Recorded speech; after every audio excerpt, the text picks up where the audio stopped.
Good morning, welcome to the second episode of the 10 Years to Badwater series. In this one, we're going to be looking at the very high level plan and approach to training and tackling the goal of the size of Badwater. Shall we? As Monday and Tuesday were pretty busy, I didn't have the time to record. Basically, I did a weightlifting session on Monday, just 4 series of a few exercises, 10 to 12 reps each. Nothing special. On Tuesday, I ran. And due to the weather later this week, that was the only run for the week. I did the interval session, 6 times 800 meters, within the target 21k pace range. So 450 to 502 minutes per kilometer. So, how do you approach a goal of that size?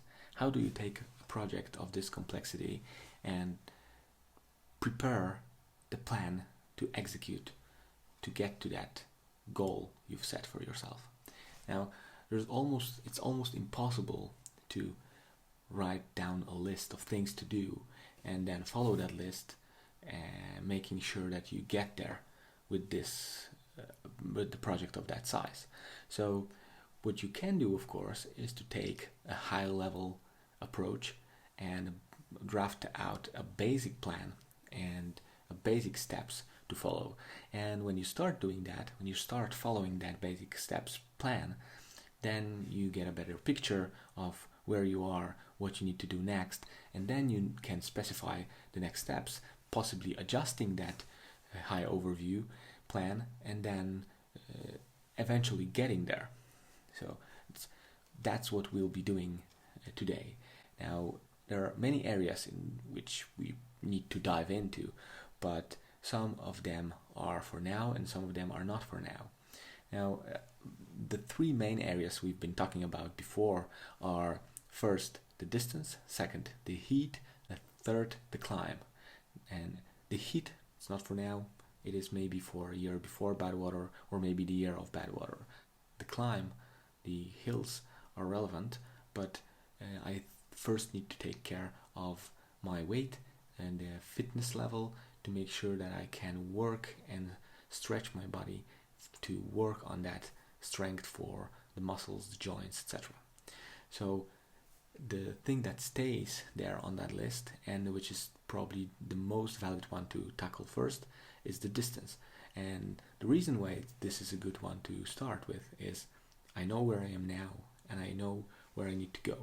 And then with a deadline or timeline in between, I know how I can vaguely set up the sub-goals to progress from where I am now to where I want to be. And that's what we'll be doing today. So let me introduce you to a very basic distance progression idea that I have. So this is the distance progression chart I've created. And what you can see here is basically, this is the red line, is of course the Badwater level, let's say. So 217 kilometers, 135 miles. This is the goal distance we need to reach. And then what I started with is this blue line here. And the blue line is of course the longest distance ran at any particular year. So we're starting up in 2020 or the end of 2020, and then what was the main or the biggest, longest distance I've ran was around 21k, not further. And I've ran a marathon before, but this year I couldn't run a marathon. I could probably run 21k and I could walk the marathon distance, but neither of them would be at a acceptable pace. So I'm kind of starting up from the 21k level, or at least that's my understanding of my current fitness condition and abilities. So then the first natural progression would be to kind of go back to this marathon distance goal or marathon distance benchmark, and that will be the goal for that year, 2021. We'll be talking more about the plan for specifically 2021 only in the next episode, but for this one it's just for you to know that that's the goal for that year, and that's the first kind of sub goal on the road to the Badwater. And we'll talk about a bit more about that in the upcoming episode. Then the next year, so 2022, will be the first year of an ultra marathon, and I've picked a specific race for that. That's why it's 53 kilometers, so 30 something miles, I believe, and not 50 straight up, because there is a specific race behind that, but we'll talk about that at some other time. It's not relevant right now. That will be the first one. And then over the next 3 years, we're going to be going for the 80 kilometers, so 50 miles, natural progression, and then 100 kilometers, and then 150 kilometers, which is almost 100 miles. And that's also because this is kind of the specific race behind that. So that's why it's not 160, even though this race is a tricky one, because from that year onwards, all the other races, and this one including, is either a qualification race for the Badwater itself or a qualification race for some races before the Badwater. So things get a little bit more tricky from 2025 onwards. Then natural progression would be to do 160 kilometers, which is a 100 miler, and then another 100 miler, and then possibly another 100 miler, even though I've put here a race that maybe somebody of you can guess, and the ultra runners here probably know out of their minds what that race is. Only I don't know if that's a logical progression, well, it is a logical progression to me, but I don't know if it's a valid point to run that race just a year before the Badwater itself. And the reason I've put it here is just because the distance is longer than the Badwater, but the conditions are not that extreme. So that might be a good point, but I need to, of course, check that. Now the orange line, of course, here, as you probably see already, is the weekly mileage, and that's purely guessing right now because I don't know. When I was training for the marathon in 2017, I was running up to 85 kilometers per week, and I think it was too much. I would do just as good as I did if I would run less. So that's why I think my approach will be now a little bit more conservative on the weekly mileage. But furthermore, I don't know if that's enough here for 120 or not. We'll see. So that is the summary of the basic plan of distance progression for Badwater. We'll be adjusting it, and we'll be revisiting this chart in the future many times to see if that didn't change, or maybe we need to change it, or maybe we want to change it and adjust it, maybe compose some years into 1 year, or maybe stretch something.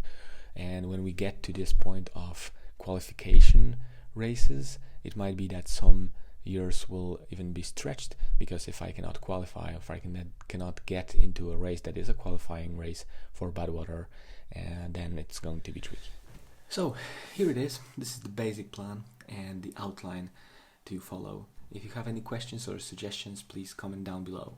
What is also important is that this may give you a good outline on what will be next. So what you can expect also from those videos, and because obviously if I'm going to train for the marathon this year, this is what you will be seeing a lot in the training, the talks, and the idea behind it is to just prep for the marathon distance.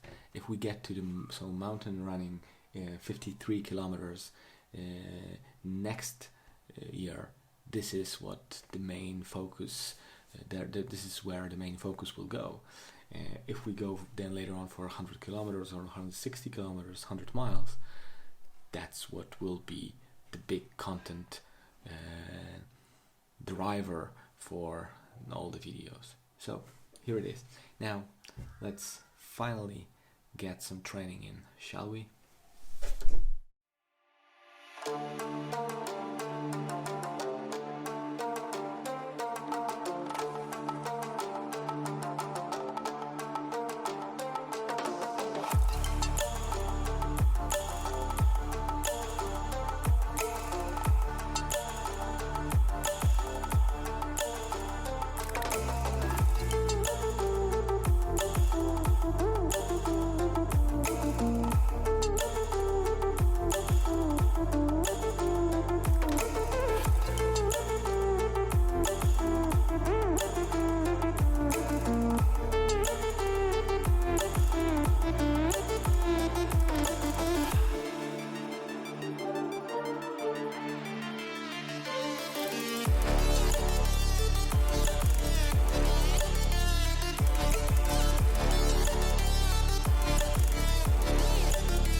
It is done. Yes. Today, as you can see, I had a training partner. How was it?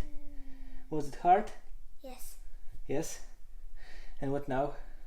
Our Food and rest. and rest? Okay. Well, thanks guys. Later. See you later. Till tomorrow. Good morning. It is Saturday. Today, again, a lot of work. We're first taking care of this mess here. So, this, the kind of office space becomes our bedroom. Our bedroom becomes the office space. Then the gym room across the hall becomes our girls' bedroom, and the girls' current room becomes the gym, and much more. Very complicated, but makes sense, at least to us. So let's get going.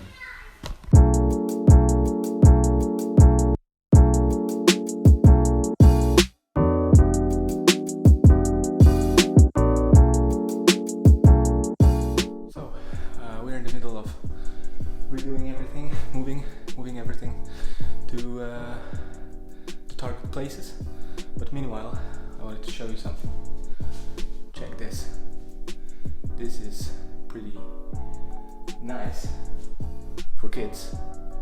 See the amount of snow there? Well, we'll see about the running though, because that's a little bit tricky.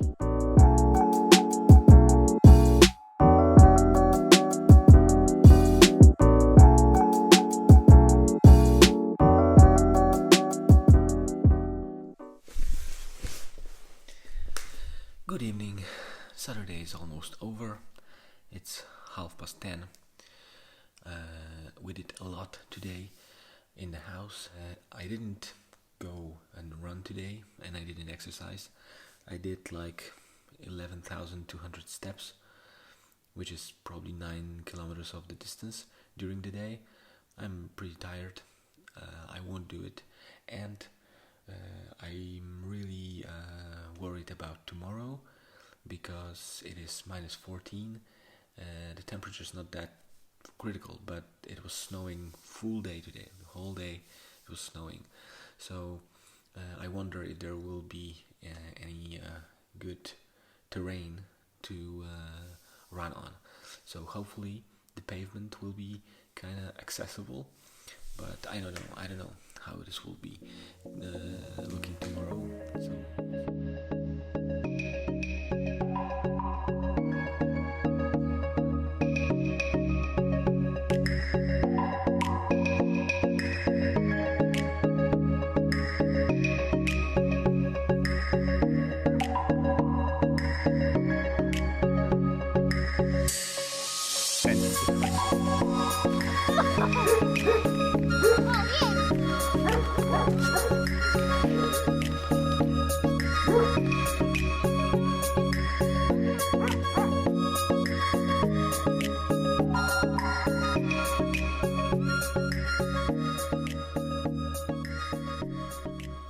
Good evening.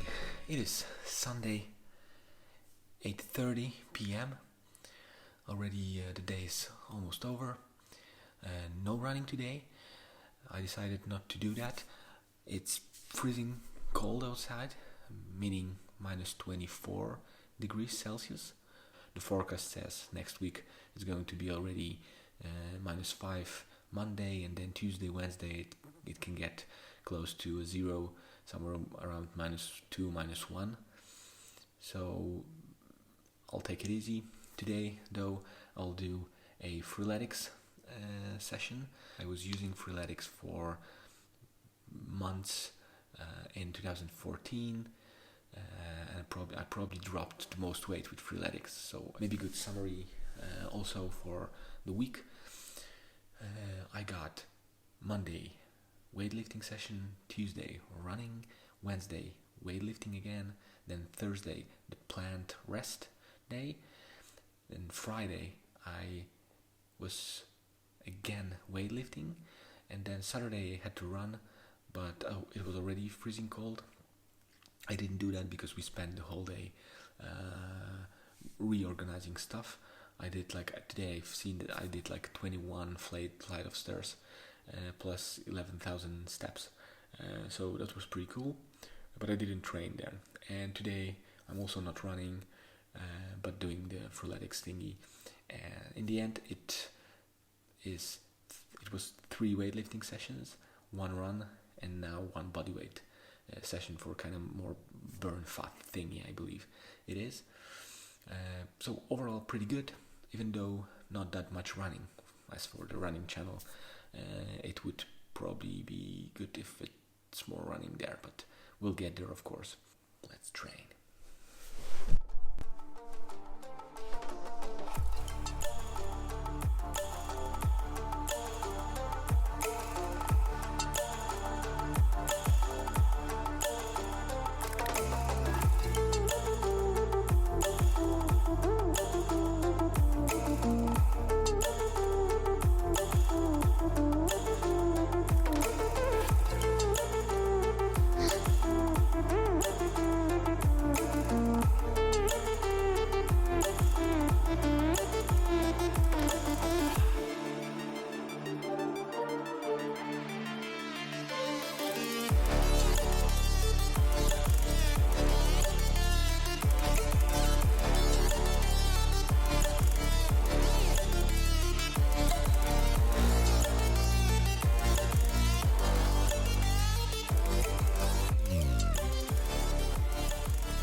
Wim Hof would be so proud.